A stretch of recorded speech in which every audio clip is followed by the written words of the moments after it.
jalan kudu lecir, cai kudu ngalir, huntuna kudu nyengir. Kami persilakan pimpinan KPK, kita akan hitung bersama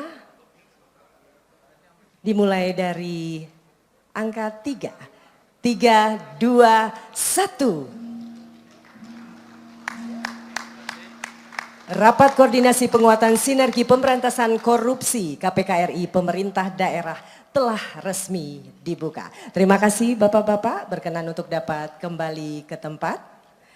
Hadirin sekali lagi boleh kita berikan tepuk tangan yang luar biasa. Rapat Koordinasi Penguatan Sinergi Pemberantasan Korupsi KPK RI Pemerintah Daerah. Kami dari KPK mengucapkan terima kasih yang sebanyak-banyaknya kepada pemerintah daerah Provinsi DKI Jakarta yang telah berkenan menyediakan tempat ini untuk kita gunakan bersama dalam upaya memberantas korupsi. Terima kasih. Terima kasih yang sebesar-besarnya pimpinan KPK RI Bapak Johannes Tanak. Ibu bapak hadirin yang berbahagia, ya, kita akan sama-sama mendengarkan pembacaan naskah komitmen anti korupsi. Kami persilakan Ibu Ira.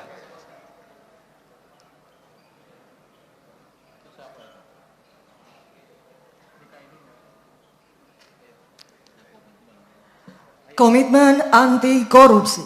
Kami, Kepala Daerah dan Ketua Dewan Perwakilan Rakyat Daerah dengan ini berkomitmen. 1. Menjalankan tugas, wewenang dan tanggung jawab secara transparan dan akuntabel. 2. Menunjukkan integritas kelembagaan dan kepemimpinan dalam pelaksanaan tugas dan fungsi. 3. Memastikan perencanaan dan penganggaran APBD bebas dari intervensi dan mengutamakan kepentingan pemanfaatan publik untuk kesejahteraan masyarakat. 4. Menguatkan fungsi pengendalian dan pengawasan untuk mewujudkan penyelenggaraan tata kelola pemerintah yang bersih dan bebas dari praktek korupsi, kolusi, dan nepotisme. 5. Bersinergi dengan seluruh stakeholder dalam upaya pemberantasan korupsi.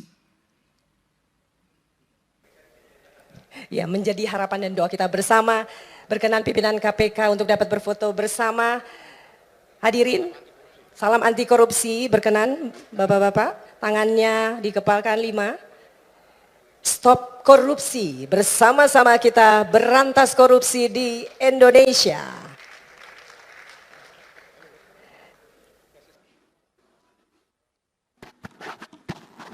Assalamualaikum warahmatullahi wabarakatuh. Sampurasun. Pak Direktur yang saya hormati, Pak Gubernur Banten, Gubernur Lampung, Gubernur Sumatera Selatan, dan seluruh Bupati Wali Kota, para Ketua DPRD, saya tidak mungkin menyampaikan paparan yang seperti yang tadi sampaikan. Tetapi saya ingin ngomong yang hal-hal yang realistis, yang itu akan menjadi harmonisasi dalam efektivitas pemerintahan agar tetap capai tujuan. Pemberantasan korupsi itu kan intinya bahwa negara harus memiliki kecukupan fiskal agar tujuan-tujuan pembangunan tercapai. 1. Layanan pendidikan harus meningkat. 2. Layanan kesehatan harus meningkat. 3. Layanan infrastruktur harus meningkat. Yang keempat, layanan publik lainnya harus meningkat termasuk layanan investasi. Saya selalu menyampaikan korupsi itu ada 2, saya bilang. Ada korupsi struktural yang melanggar pasal, diancam dengan pidana, didakwa, dan dituntut. Karena itu merugikan negara. Tetapi juga ada korupsi kultural. Artinya sesuatu yang dianggap legal, tetapi sesungguhnya merugikan negara. Di mana itu letaknya? Letaknya adalah negeri ini masih kuat inefisiensi. Inefisiensi bukan hanya yang dicontohkan oleh Pak Presiden, kita melakukan pembenahan terhadap seluruh struktur anggaran. Tetapi realitasnya pertama adalah bahwa efektivitas pembangunan akan berjalan apabila ada kesetaraan. Di mana letak kesetaraannya? Pertama, kita realistis saja. Hubungan percepatan pengelolaan anggaran yang diajukan oleh pemerintah daerah kepada DPR. Di mana problemnya? Problemnya adalah bahwa di DPR sendiri itu ada problem anggaran. Jujur, kita nggak usah lagi ngomong bahwa ini kita sudah cukup, ini tidak cukup, tidak. Setiap orang pasti ingin ada peningkatan kesejahteraan. Ini contoh yang harus segera dikoreksi. Anggota DPRD mengikuti perjalanan dinas keluar kota, keluar provinsi, tujuannya selain kunjungan kan ada benefit yang bisa dibawa pulang. Kita kalau jujur begitu. Hari ini benefit itu tipis, tapi tipis pun harus dijalankan. Inefisiensinya di mana, Pak Direktur? Yang harus ini segera dikerjakan dengan pemerintah adalah satu anggota DPR berangkat yang mendampinginya 7 orang. Sudah habis 7 tiket pesawat, 7 tiket kereta api, 7 kamar hotel. Dapatnya 500.000. Take-home-pay-nya itu. Bagaimana ini KDPR itu beranggapan kok kita tidak setara dengan DPR RI misalnya. Provinsi Kabupaten. DPR RI itu jelas. Nah, sehingga di DPR RI ketika menjadi anggota DPR nggak usah lagi berpikir fokir, saya ngalamin. Nggak usah lagi berpikir aspirasi, ngalamin. Karena dari aspek yang kita terima tiap bulan saja sudah cukup. Nah, anggota DPRD provinsi dan kabupaten biaya politiknya sama dengan DPR RI. Tetapi ketika masuk, itu kedudukan keuangannya menjadi jauh berbeda. Karena jauh berbeda, nyarinya itu harus dari perjalanan dinas. Tapi inefisiensi sehingga anggaran DPRD provinsi itu gede banget, tapi masuk ke kantong DPRD-nya kecil banget. Itu kan cerita klasiknya begini. Untuk itu, forum ini saya minta ke Pak Direktur Pencegahan di KPK, segera dirumuskan agar kedudukan keuangan ini menjadi setara. Untuk apa? Maka akan ada penurunan anggaran DPR. Sudah turun anggarannya, take-home pay-nya menjadi besar. Sehingga uangnya ini akan bermanfaat untuk percepatan pembangunan. Dibanding seperti sekarang. Jadi bolak-balik cerita bahwa tidak boleh meminta fokir dalam bentuk arah yang bersifat kepentingan individual. Iya, di forum KPK. Di pembahasan tetap ada. Nah, kan dilemanya adalah, kita jujur aja, dilema kepala daerah, diikutin nanti ikut celaka, nggak diikutin regulasi pemerintah macet. Kan ini harus diomongin terbuka, nggak boleh lagi kita pura-pura tidak butuh, tapi butuh. Jangan pura-pura di depan orang lain baik banget, di belakang itu diajak ke belakang. Ini hal yang harus. Untuk itu saya meminta bantuan jajaran pimpinan KPK agar kedudukan keuangan DPRD itu sudahlah daripada take-home pay-nya diputerin dulu, nyewa hotel, nyewa pesawat, langsung saja honor-honor diberikan berdasarkan rapat-rapat di DPR. Dari mulai rapat komisi, rapat badan musyawarah, rapat badan anggaran, rapat paripurna 1, 2, 3-nya, itu semua.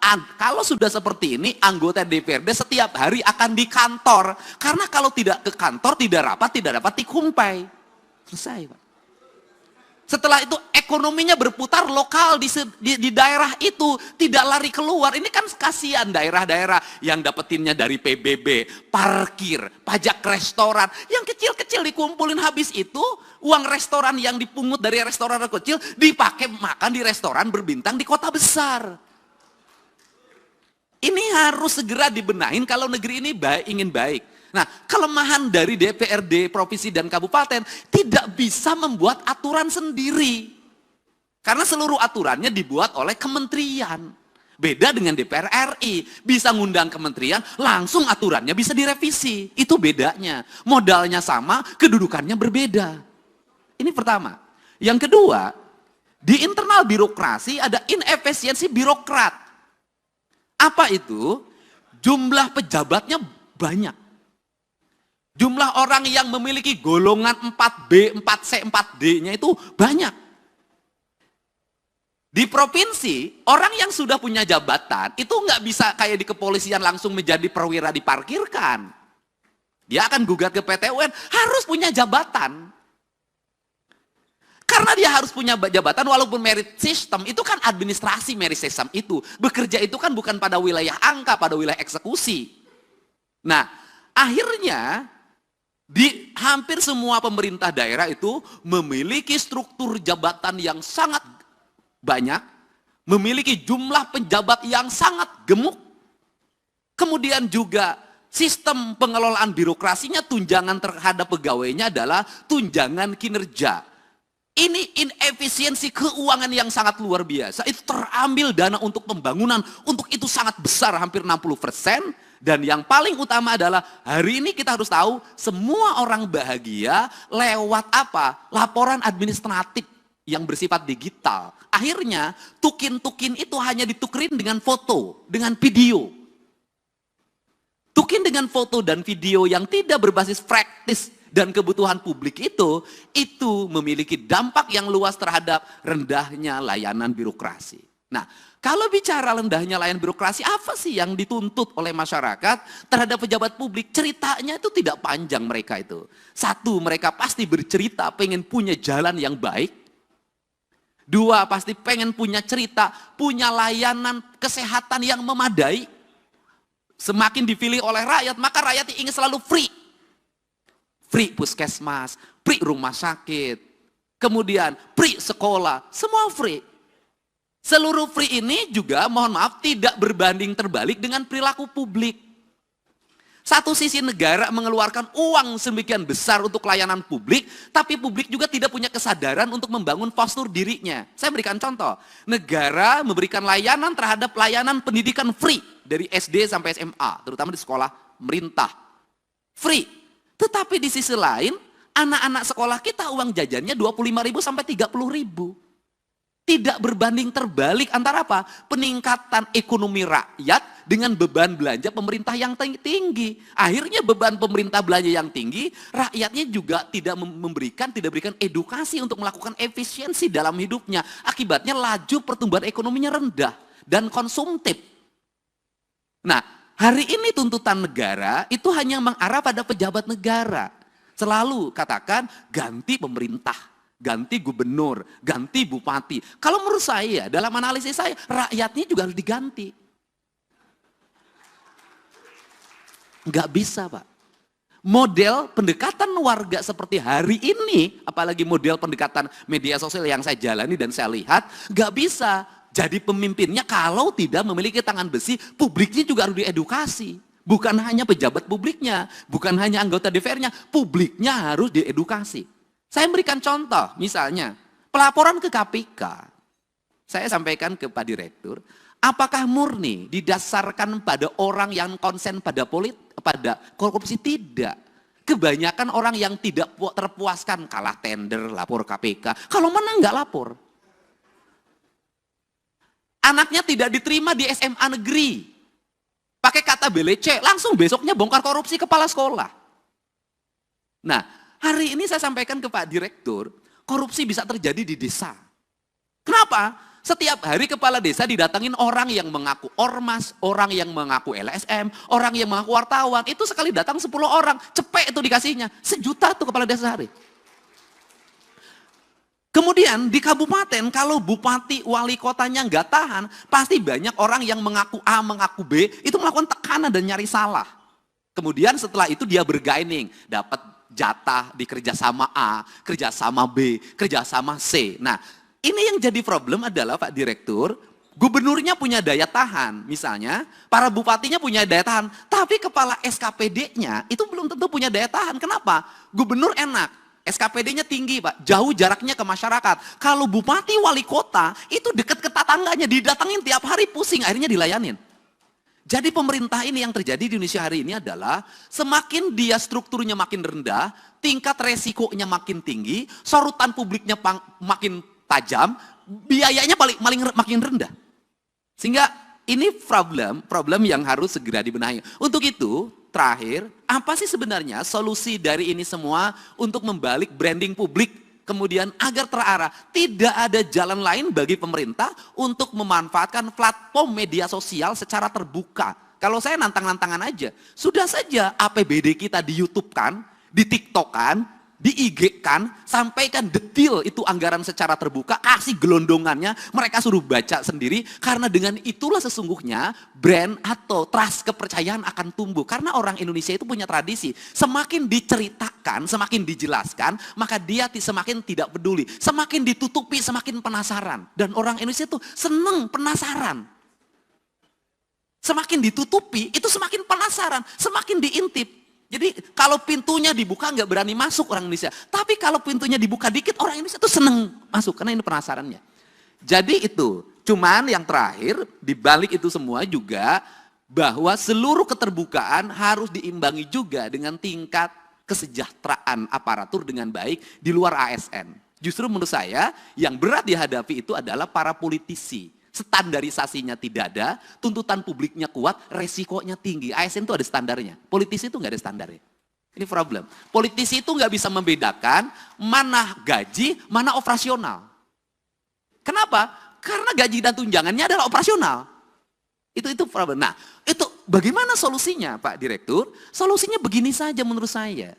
Daripada operasional digabungkan, dianggap sebagai tunjangan bagi para pejabat negara, lebih baik dikasih plot. Dari total APBD yang dimiliki, berapa plot yang plot yang disiapkan oleh pemerintah dalam bentuk nilai, misalnya gubernur itu misalnya taruhlah 5 miliar atau 10 miliar, yang itu bisa didisposisi untuk menyelesaikan problem-problem sosial secara langsung, agar dia bisa eksekusi. Kenapa? Kalau saya barangkali bisa turun eksekusi wajar lah. Kenapa? Karena saya punya platform media sosial yang memiliki nilai. Tapi kan tidak semua para gubernur punya, tidak semua para bupati punya. Ketika mengeksekusi ke lapangan, ada banjir, bendungannya harus diambil alih hari ini, alat beratnya harus diturunkan, sembakonya harus dikeluarkan. Kepala daerah yang taat asas terhadap anggaran tidak akan bisa berbuat apa-apa. Kenapa? Belum dibahas, belum ada pengajuannya. Nah, dia harus bergerak nyari kemana. Tidak semua daerah kaya. Tidak semua daerah punya perusahaan yang digerakkan bayar CSR-nya. Banyak yang pas-pasan. Dia nyaris mati karena tidak punya langkah eksekusi yang bersifat benar menurut negara. Ini yang mesti saya katakan, harus ada platform yang bisa dikeluarkan oleh pemerintah yang itu darurat dan diaudit secara baik oleh BPK dan BPKP serta bisa dipertanggungjawabkan. Sehingga apa? Kepala daerah itu bisa tampil menyelesaikan masalah. Kenapa kepala daerah jarang turun? Kalau turun itu tuntutannya banyak. Kalau nengok banjir nggak cukup di banjir. Sembakonya, penanganan mesinnya, segala macam. Nah, kepala daerah yang tidak siap dengan fiskal tunai, itu nggak mungkin. Yang kemarin aja belum balik, apa harus keluar lagi? Kan itu loh. Nah, ini fakta-fakta yang mesti didiskusikan bersama, karena tugas pencegahan adalah mencegah seluruh aparat pemerintah untuk tidak berbuat yang bersifat koruptif dengan cara membuat ruang fiskal agar para kepala daerah memiliki kecukupan fiskal untuk menyelesaikan setiap problem publik yang terjadi. Barangkali itu pengantar dari saya, semoga pertemuan ini menjadi pengantar dan pencerahan. Dan kita menginginkan tidak ada satupun orang menjadi pejabat negara ingin dipanggil oleh direktur penyidikan. Tidak ada. Semuanya ingin diundang oleh direktur pencegahan. Enaknya direktur pencegahan tuh bisa senyum-senyum, bisa pegang-pegang, bisa peluk-peluk. Kalau Pak Ujang direktur penyidikan nggak akan sebaik ini. Gitu loh. Untuk itu saya ucapkan terima kasih, saya mohon maaf yang sebesar-besarnya. Mudah-mudahan platform media sosial kita sekali lagi bisa dimanfaatkan untuk menampilkan seluruh anggaran publik kita secara baik dan rakyat bisa mengakses dan membacanya detail anggaran itu. Itulah cara transparansi. Dan yang kedua adalah seluruh belanja harus terarah bagi kepentingan belanja publik. Dan yang ketiga adalah sudah semestinya kita membicarakan bahwa aparatur harus efektif dalam melakukan pengelolaan keuangan, jumlah pegawai juga harus efektif. Dan yang terakhir Pak Direktur, hari ini tuntutan kita di daerah itu ada yang mempusingkan, jumlah guru yang pensiun banyak, tidak semuanya masuk P3K.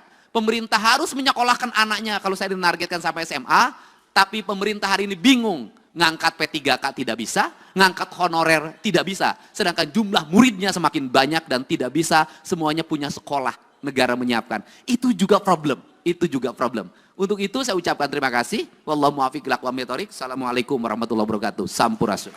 Waalaikumsalam warahmatullahi wabarakatuh. Terima kasih, berikan aplaus kembali untuk Pak Gubernur Jawa Barat, Bapak Deddy Mulyadi.